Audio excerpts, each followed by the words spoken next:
Om Shri Sai Ram Sandeha Nivarini by Bhagwan Shri Satya Sai Baba. Chapter 12 Bhakta Swami at Venkatagiri. During the Adhyatmika Sabha, you said some things which I could not clearly understand. Can I ask about them now? Swami, I am happy when anyone asks me about things which he has not understood. Of course, you have every right to ask. Bhakta, you said Sthula Rupa and Sukshma Rupa, the gross form and the subtle form, isn't it? These two are the characteristics of the Manas only, or are they related to everything? Swami, they are characteristics of everything. In fact, all the names and forms found in the gross exist also in the subtle stage with names and forms. In fact, the gross is there only to make you understand the subtle present within. Bhakta, well then, Swami, we see the gross firmament, the sthula akasha. Does it have a subtle akasha also? Swami, my dear boy, it is that subtle akasha which exists in all. The subtle akasha is as imperceptible and as all-pervading as the gross akasha. Bhakta, what is its name, Swami?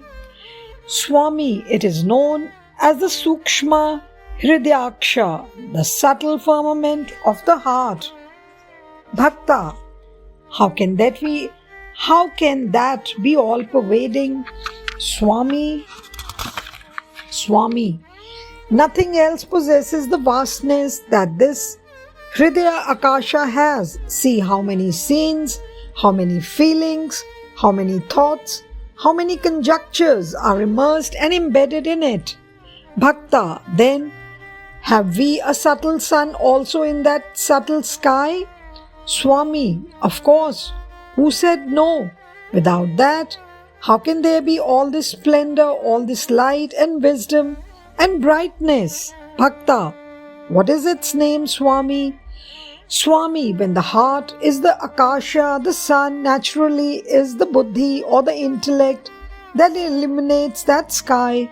The effulgence of the buddhi is as bright as the rays of the sun. So, the subtle sun is buddhi. Bhakta, then it is possible that the moon also in subtle form is in the akasha of the heart. Swami, not only the moon, the sun and the firmament I did not tell you in the beginning itself that every gross name and form also has its corresponding subtle name and form. The moon in its subtle form is prema, love, with its cool rays shining in the heart. Love is the subtle form of the moon.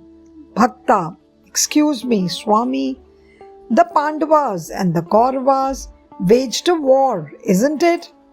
How are they supposed to have waged the subtle war?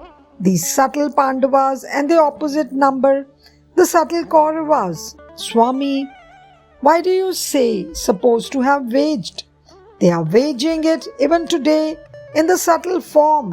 In this war, Durgunas or evil qualities are the Kauravas, the 5 Sadgunas or the good qualities, the Satya or truth, Dharma, righteousness, Shanti, peace, Prema, love, and Ahimsa or non-violence are the 5 Pandava brothers.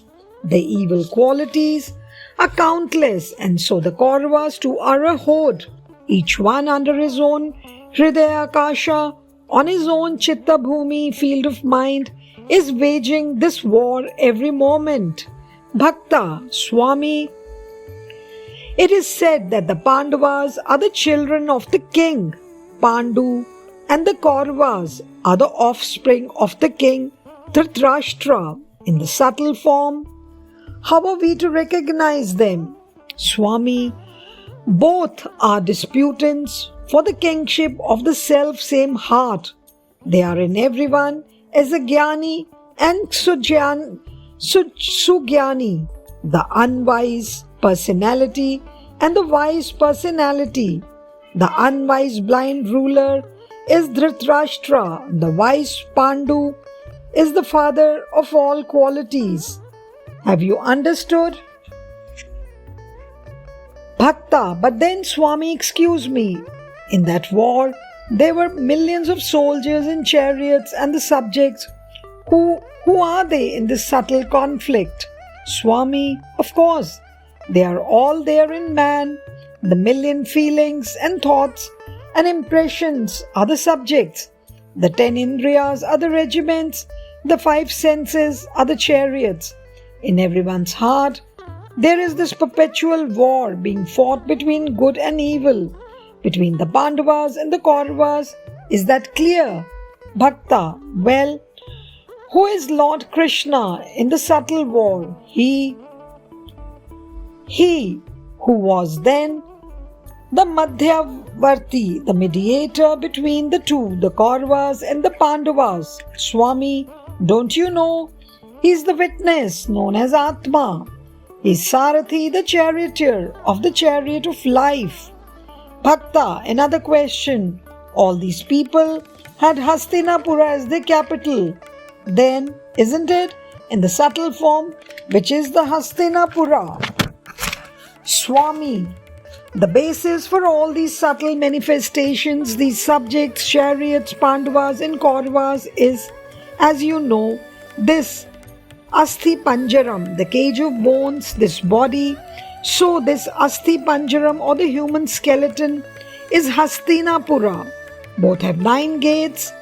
There both the Kauravas and the Pandavas were born. They played and were trained there. They grew up together there. They even fought there only. So also in this same Asthi Panjaram, all the qualities, good and bad, are born and do grow. They develop and subside. They watch and hate each other all in the same body.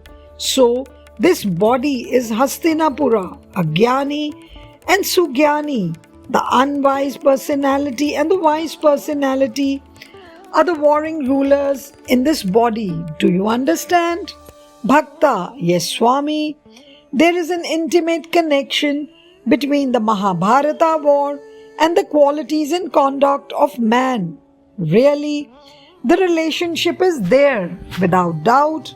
What a fine comparison, Swami. As you said, this type of warfare is taking place in everyone, even now. Well, Swami, when will this war end?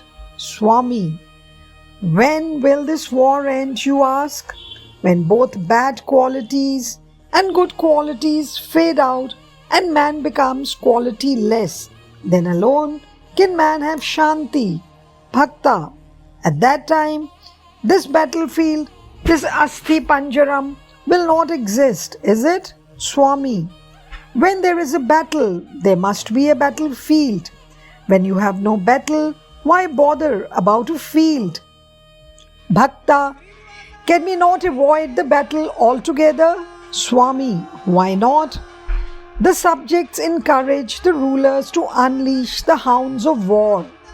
Where mohas or delusions are the subjects who push the individual into the battle. When there are no such subjects, war too will not be waged. So divest yourself from vyava mohas, delusions, mamakaras and ahamkaras, feelings of I and mine, and then you can be at peace, enjoying undisturbed Shanti. Strive to attain such Shanti. My boy, you can leave now. Wait, let me tell you one more thing. Entertaining doubts of all kinds is also a delusion. Vyamoha, strive to be free from even this trait. Jai Sai Ram. साईश्वराय विद्महे सत्यदेवाय धीमहि तन्नः सर्वप्रचोदयात्। ॐ साईश्वराय विद्महे सत्यदेवाय धीमहि तन्नः सर्वप्रचोदयात्। ॐ साईश्वराय विद्महे सत्यदेवाय धीमहि तन्नः सर्वप्रचोदयात्। ॐ